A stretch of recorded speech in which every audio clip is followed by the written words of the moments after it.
They do not hear the first burst. They see it. The tree line opens, and the whole night in front of them becomes a single unbroken rope of red light, a meter off the ground, coming straight at them. Not flashes, not the stutter of a machine gun. One solid stream, so fast the eye cannot pull it apart. Every round in it is a high explosive shell. Every one that lands tears apart everything inside 50 meters. 240 of them a minute, and there is nowhere to go. You cannot get under it. It is not falling out of the sky. It is coming across the ground they are lying on, flat, at chest height, and it does not stop. The men who survived that gave it a name, not the Americans' name for it, their own. They called it the Fire Dragon. And here is what nobody tells you about the Fire Dragon. It was not built for this. It was not built to fight men on the ground at all. It was an anti-aircraft gun designed to shoot down Soviet jets over Europe. In the entire Vietnam War, in American hands, it never fired at a single aircraft, not one, because there were none to shoot at. This is the story of a weapon that arrived at a war and found its enemy did not exist, and of what it did instead. Now, you will hear this machine described as a thing that spent its days annihilating human wave attacks. And I need to be straight with you before we go further, because straight is the whole point of this channel. That is the exciting version, and it is inflated. The truth is stranger and better. Most of what these crews actually did was the unglamorous work nobody makes videos about. Sitting on a road, riding a convoy, holding a perimeter through the night. And that is exactly where it earned its name from the enemy. Over the next few minutes, I am going to show you how a weapon ends up in a war with no target, why the thing that made it useless in the air made it devastating on the ground, and the flaw that meant all its terrifying power lasted about 85 seconds. And then I am going to take you to a road outside Dong Ha on the 24th of January, 1968, for the single worst day one of these crews ever had, because that is where you will understand what it cost to be the man inside the Dragon. Let's start with the war it was actually built for, the one that never came. The machine was called the M42, and the men called it the Duster. Take a light tank chassis, the M41 Walker Bulldog, strip off the turret, and bolt on an open mount carrying two Bofors 40mm automatic cannon, side by side. Each of those barrels could put out around 120 rounds a minute. Together, roughly 240. Around 3,700 of them were built, and they were built for a very specific nightmare that America was having in the 1950s. Soviet aircraft, coming in low and fast over a battlefield in Europe, hunting the tanks and the columns beneath them. The answer was a gun that could move with the army and throw a wall of exploding shells into the sky. That was the whole reason this thing existed. It was a tank chassis with a shotgun pointed at heaven. The trouble is that the sky changed faster than the gun did. By the early 1960s, aircraft had gotten so fast that the Army looked at the M42 and decided its guns simply could not keep up with the jet age. It was declared unsatisfactory for air defense. Production had already stopped in 1959. The M42s got pushed out to the National Guard, which is the polite way an army tells a weapon that it is finished, and the job of shooting down aircraft was handed to guided missiles instead. That should have been the end of it. A perfectly good machine, obsolete before it was old, quietly parked, and then America went to Vietnam, and something happened that nobody's doctrine had prepared for. There were no enemy aircraft. The North Vietnamese Air Force was real, and it fought hard, but it fought over the north, against American bombers. It did not come down and strafe American columns in the south, which meant that the entire American ground army in Vietnam was sitting there, equipped with anti-aircraft weapons, staring at an empty sky.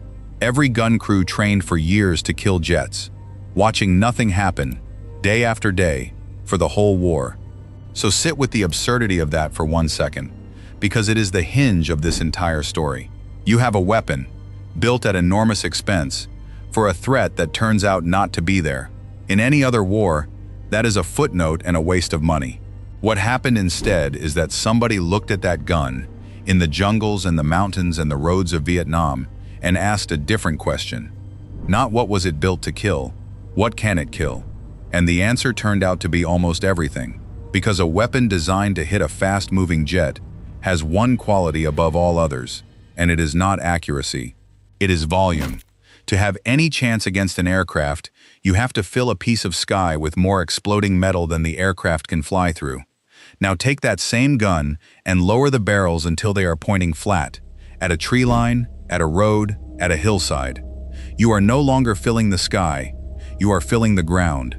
The Army discovered the real usefulness of the Duster as an anti-personnel weapon out there in the jungle. And they liked what they found so much that they called the M42 back from the National Guard, dusted it off, and organized it into air defense artillery battalions that would spend the entire war never once shooting at an aircraft. And here is what made it so brutal in that role. Those 40mm shells were high explosive, and each one had a burst radius of around 50 meters. 50 meters. So this was not a machine gun putting individual bullets into individual men. Every single round that landed was tearing apart a circle bigger than a tennis court. Now put 240 of those a minute into that same stretch of ground, flat, direct, at a rate that the human eye reads as a solid stream because of the tracers burning through it. That is what the men on the receiving end were describing when they called it a dragon-breathing fire. They were not being poetic. That is what it looks like. And if that image is ringing a bell, it should, because you have seen it before on this channel from the other direction.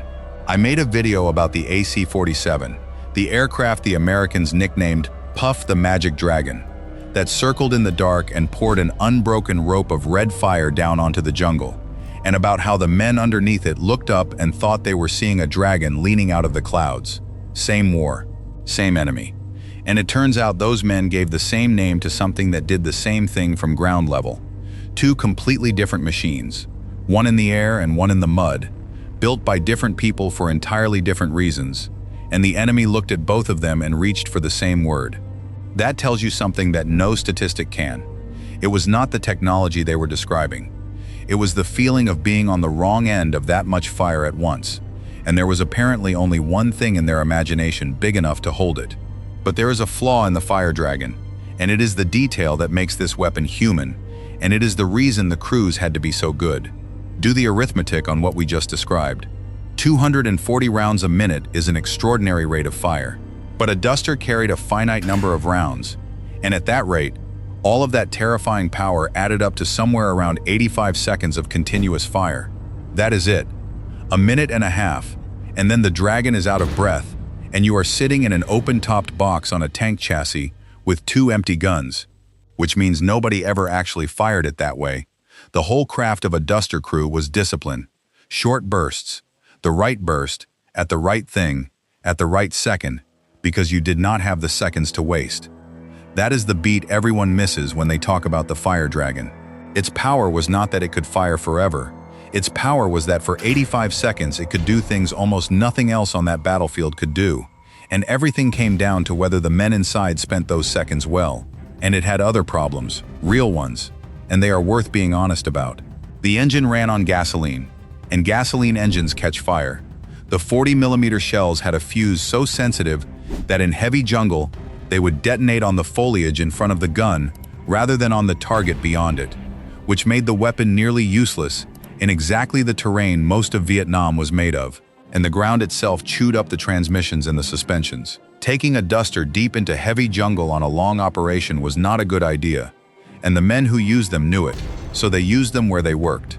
Point security, convoy escort, perimeter defense, firing back at enemy mortars and rockets, supporting infantry. They even ended up floating down the Mekong Delta on barges, providing fire support to the riverine force. That was the real war of the fire dragons. Roads and perimeters and long nights. And the convoy work is worth understanding, because it is where the whole logic of this weapon clicks into place. An ambush on a road is a problem of seconds. The enemy is already in position, already aiming, and he has chosen the moment. He opens fire from a tree line or a bank, and the vehicles in the column are soft, full of fuel and cargo and men, and they cannot outrun what has already started. What you need in that instant is not accuracy, because you do not know exactly where he is. You need to make the entire tree line uninhabitable, immediately, before the ambush can develop. That is the one thing on Earth a gun built to fill a piece of sky is perfect for. The Duster did not have to find the ambusher. It had to erase the place he was standing in, and it could do that faster than almost anything else in the American inventory. That is why they put an anti-aircraft gun on convoy escort, and it is why the enemy started planning around them.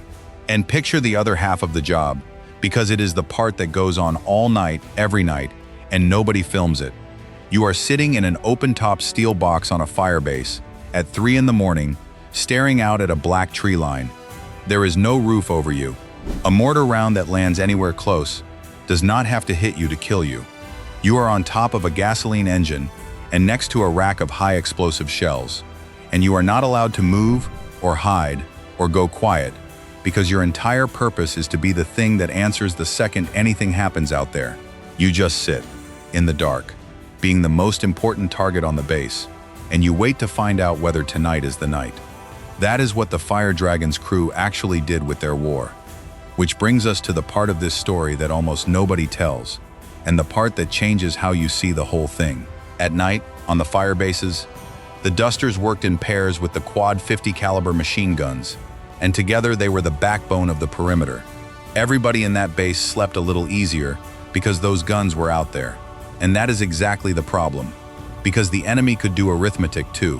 When they came for a fire base, with sappers crawling through the wire, or with rockets and mortars from out in the dark, they did not spread their fire around. They went for the Dusters first. The gun that protected everyone was, night after night, the first thing the enemy tried to kill. Think about what that actually means for the men on it. You are sitting in an open-topped vehicle, exposed from above, on top of a gasoline engine, next to the ammunition, and you are the highest priority target on the base. You are not hiding. Your entire job requires you to be exactly where you are, and everyone on both sides knows it. The reason the men on that firebase can sleep is that you are awake and visible and first in line. That is the trade the Fire Dragon's crew made every single night. I want to ask you for something right now, because the next part is the reason I made this video, and it is going to be hard to listen to. If you think men who spent a war sitting on top of a gas tank as the enemy's #1 target deserve better than being forgotten, then stop right now and subscribe, and leave the words Fire Dragon in the comments. That is the only thing that tells the algorithm to carry this to people who have never heard of these crews. One tap. Do it now, because I want to take you to a road outside Dong Ha, 1 week before the whole war changed. It was the 24th of January 1968. A convoy had been ambushed by North Vietnamese troops, and a relief force went out to it. A specialist named Bellardo was in one of 2 Dusters that rolled out, along with 2 M42 Patton tanks and a squad of Marines. This was supposed to be a rescue. It became a fight that lasted almost the entire day. The North Vietnamese ambushed the relief force as well, and they did it well enough to destroy one of the 2 Dusters and one of the 2 Pattons in the process, which left Bellardo's Duster and the surviving Patton out on that road in a fight they could not leave. And they stayed. All day. 2 vehicles, doing the job of a relief force that had already been halved. And remember the 85 seconds. Remember that everything this weapon can do is measured against how much ammunition is left. And now think about what happens when a fight goes on for hours. They ran out. Of course they ran out. So Bellardo drove his Duster to a stranded ammunition truck out there in the middle of the battle, loaded up, and came back to keep defending the Marines, because there was no version of the day that ended with him leaving them there. And then the guns jammed. And here is where this stops being a war story and becomes something closer to a nightmare. The barrels on that gun were new, and new barrels come coated in grease to protect them. And that grease is supposed to be cleaned off before firing. It had not been. So the guns fouled and seized in the middle of the fight. And when the crew worked to clear them, on barrels that had been firing all day and were glowing hot, a couple of the rounds cooked off and exploded inside the tubes.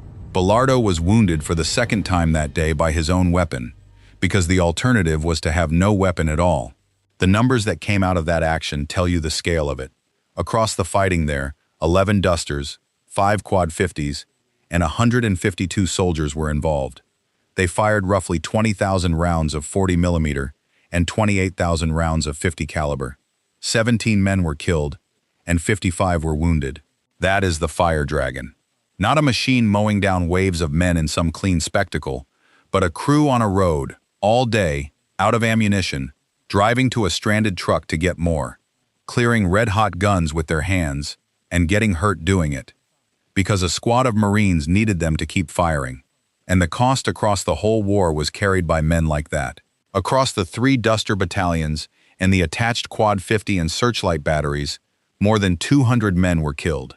The 3 battalions were deactivated and left Vietnam in December of 1971, and most of the Dusters themselves were simply handed over to the South Vietnamese Army and left behind. The National Guard kept a few running until 1988, and then that was genuinely the end.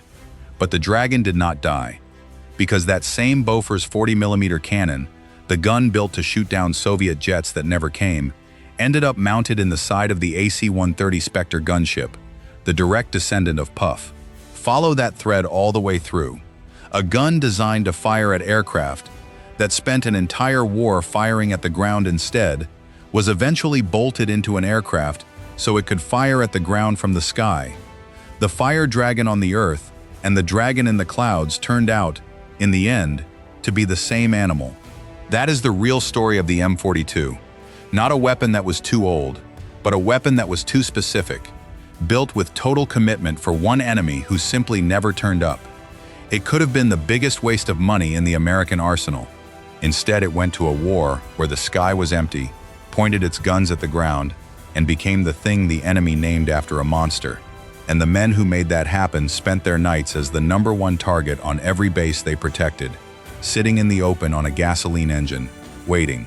And the men who were coming for them are the reason this video has an ending you have not heard yet. Because the Dusters were not usually killed by a battle. They were killed in the dark, by a very particular kind of enemy soldier. Men who trained for months to crawl through wire that was strung with flares and mines and cans, naked and greased so nothing could catch on them, carrying explosives in their hands, whose entire purpose in the war was to get inside a base that could not be gotten into and destroy the thing that mattered most. They were the most skilled soldiers the other side ever produced, and almost nobody in the West has ever heard of them. That is the story we are telling next, because you have just seen what it took to hold a perimeter. It is time you met the men who got through one anyway.